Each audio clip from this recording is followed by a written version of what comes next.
నమస్తే. Welcome to Sakshi education. This is Ram.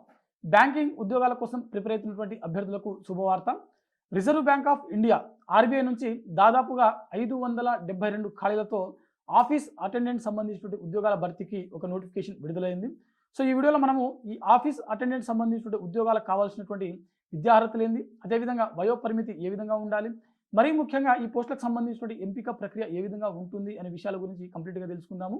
ముందుగా ఈ వీడియోని చూస్తున్నటువంటి ప్రతి ఒక్కరు కూడా తప్పకుండా ఈ వీడియోని లైక్ చేయండి. అలాగే మీరు ఇంకా సాక్షి ఎడ్యుకేషన్ యూట్యూబ్ ఛానల్ని సబ్స్క్రైబ్ చేసుకోకపోతే ఇప్పుడే సబ్స్క్రైబ్ చేసుకోండి.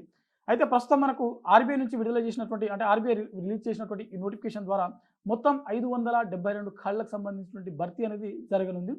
వీటికి సంబంధించినటువంటి జీతాలు చూసినట్లయితే ఎంపికైన తర్వాత మినిమం 24,250 రూపాయల నుంచి 53,550 రూపాయల వరకు జీతం అనేది చెల్లించడం జరుగుతుంది. ఈ పోస్టులకు సంబంధించినటువంటి విద్యార్హతలు చూసినట్లయితే అభ్యర్థులు 10th క్లాస్ పాస్ అయినటువంటి అభ్యర్థులు ఈ పోస్టులకు దరఖాస్తు చేసుకోవడానికి అర్హత కలిగి ఉంటారు. అంటే ఎవరైతే దరఖాస్తు చేసుకోవాలనుకుంటున్నటువంటి అభ్యర్థులు ఉన్నారో మీరు 10th క్లాస్ పాస్ అయితే సరిపోతుంది అనమాట. ఓకేనా. అయితే ఇక్కడ అభ్యర్థులు గమనించవలసిన విషయం ఏంటంటే నోటిఫికేషన్లో ఒక లైన్ అనేది మెన్షన్ చేయడం జరిగింది. ఇందులో ప్రధానంగా హయ్యర్ ఎడ్యుకేషన్ అంటే డిగ్రీ కావచ్చు, పీజీ కావచ్చు, ఇతర హయ్యర్ ఎడ్యుకేషన్స్ ఏవైతే ఉన్నాయో అవి పాస్ అయినటువంటి అభ్యర్థులకు ఈ పోస్టులకు దరఖాస్తు చేసుకోవడానికి అర్హత లేదు. అని అంటే డిగ్రీ పాస్ అవ్వకూడదు అనమాట. అంటే ఫర్ ఎగ్జాంపుల్ మీరు డిగ్రీ సెకండ్ ఇయర్ చేసినటువంటి అభ్యర్థులు కూడా ఈ పోస్టులకు దరఖాస్తు చేసుకోవడానికి అర్హత కలిగి ఉంటారు. సో 10th పాస్ ఇక్కడ కావాల్సింది మినిమం 10th క్లాసే. సో మీరు ఇంటర్మీడియట్ పాస్ అయినప్పటికీ దరఖాస్తు చేసుకోవచ్చు. డిగ్రీ ఫైనల్ ఇయర్ చదువుతున్నటువంటి అభ్యర్థులు కూడా దరఖాస్తు చేసుకోవచ్చు. కానీ మీరు డిగ్రీ పాస్ అయినట్లయితే మాత్రం ఈ పోస్టులకు దరఖాస్తు చేసుకోవడానికి అర్హత లేరనమాట.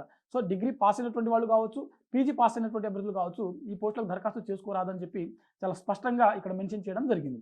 అయితే వీటికి సంబంధించినటువంటి ఏజ్ లిమిట్ చూసినట్లయితే అభ్యర్థులకు మినిమం 18 సంవత్సరాలు, మ్యాక్సిమం 25 సంవత్సరాల వరకు వయసు ఉన్నటువంటి అభ్యర్థులు ఈ పోస్టులకు దరఖాస్తు చేసుకోవడానికి అర్హత కలిగి ఉంటారు.